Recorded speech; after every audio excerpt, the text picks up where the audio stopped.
हम जिस लोक में रह रहे हैं ये काल का लोक है, यहां सुख नहीं, यहां तो सारा निर्दयी कार्य है इस भगवान का, क्योंकि जिसका नाम काल है, जो है ही कसाई, तो वहां सुख कैसे हो सकता प्राणी को। अब इसने ये खुद कहता, गीता जी अध्याय नंबर 11 के श्लोक नंबर 32 में श्रीमद् भगवत गीता में कि अर्जुन मैं काल हूं और सबको नष्ट करने के लिए प्रवृत्त हुआ हूं। अर्जुन 11वें अध्याय के 21वें श्लोक में कह रहा है कि ये भगवान आप तो देवताओं को भी खा रहे हो, आप तो ऋषियों के भी खा रहे हो, और इस ऋषियों का समुदाय आपके आगे हाथ जोड़ रहा है, मंगल हो मंगल हो, बख्श दो बख्श दो, आप तो इनको भी खा रहे हो। ये कहता मैं तो काल हूं भाई, मैं ना छोड़ दूं किसी ने, और तू ना युद्ध करेगा तो भी मारूंगा इनको, ये तो मार रखे मैंने। तो पुण्यात्मा जो खुद न्यो का मैं काल हूं और उसको हम भगवान मान रहे, हम तो सांप पूज रहे थे, सर्प। अब श्री कृष्ण काल नहीं थे। श्री कृष्ण जी ने इस गीता के ज्ञान से पहले अपने आप को कभी काल नहीं कहा और उसके बाद कभी अपने आप को काल नहीं कहा। ये तो काल जो है ये 21 ब्रह्मांड का स्वामी है और ब्रह्मा विष्णु महेश का ये पिता है।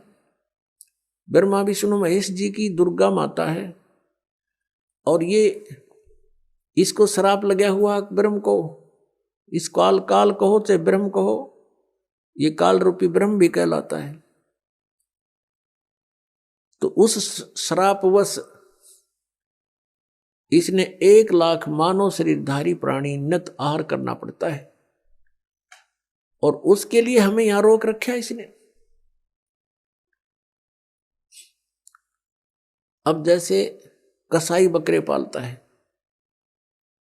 उन बकरों को सब सुविधाएं तो देता है वो, जैसे एक चारों तरफ से उनको बाड़ बना दी, कोई हिंसक पक्षी पशु और ना खा जाए उनको, और चरागाह बनवा दिया उनके लिए, घास फूस बोझड़े झाड़ उड़ा खूब उत्पन्न हो गए, एक तालाब बनवा दिया, एक शेड डलवा दिया घास फूस का यानी झोंपड़ी, सर्दी लगे तो उसमें आ जाएं, वर्षा आवे तो उसके नीचे खड़े हो जाएं,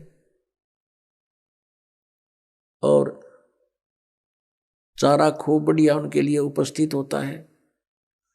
अब वो बकरे ये सोचते हैं कि हमारा जो मालिक है कितना अच्छा है, कैसी सुविधाएं हमें दे रखी है, घास दे रखा है खाने को, चरागाह दे रखे हैं और तालाब बनवा रखा है। अब उन बकरों की इतनी ही बुद्धि काम करती है, लेकिन वो उस समय को भूल जाते हैं जब आता है कहीं से उसको ऑर्डर 20 बकरों का, 10 बकरों का, बकरियों का, तो वो क्या करता है, जाकर के उनसे लेकर डंडा और छांट लेता मोटे मोटे।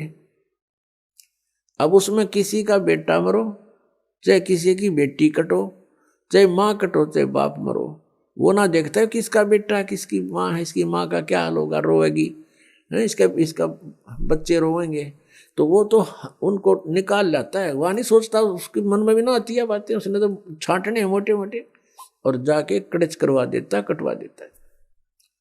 तो यही हालत आप जी की हमारी यहां पर हो रही है। आप देखते हो दुर्घटना में परिवार नाश हो जाता है, वैसे किसी आपदा में जैसे भूकंप आ गया वहां पर अक्षेत्र नष्ट हो जाता है।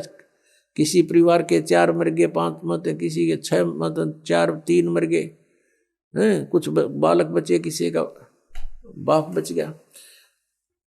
तो ये स्थिति हमारी यहां पर है जैसे वो कसाई के बकरों की होती है। और हम ये सोचते हैं देखो कितना अच्छा भगवान है, कितनी अच्छी पृथ्वी दे रखी है, इस पर अच्छे नाना भिन्न भिन्न प्रकार के फल फ्रूट हैं, काजू किस्म सेब संतरे, कभी झरने बह रहे हैं, बढ़िया दरिया बह रही हैं, नीचे जल है, बहुत अच्छा वातावरण है, और हम संतान उत्पत्ति करते हैं और खाता वो है। लेकिन हम सोच नहीं पाए कि ये हो क्या रहा है। ये क्या हो रहा हमारे साथ, क्योंकि हमारी बुद्धि इतनी कमजोर बना दी इसने, और ऐसा शरीर में हमें फिट कर दिया कि हम ज्यादा सोच नहीं सकते। इसमें कभी कुछ हो रहा है, कभी कोई बीमारी या टेंशन, 100 प्रकार की समस्या इसके अंदर। तो ये ज्ञान भगवान ने आके बताया कि तुम यहां इस काल के लोक में रह रहे हो और यहां तुम सुख खोज रहे हो। तो जो प्रसंग चल रहा है कि ये पाप कर्म का नाश नहीं कर सकते और ये खुद भी दंड भोगते हैं। ब्रह्मा विष्णु महेश के पिता हैं ये काल भगवान।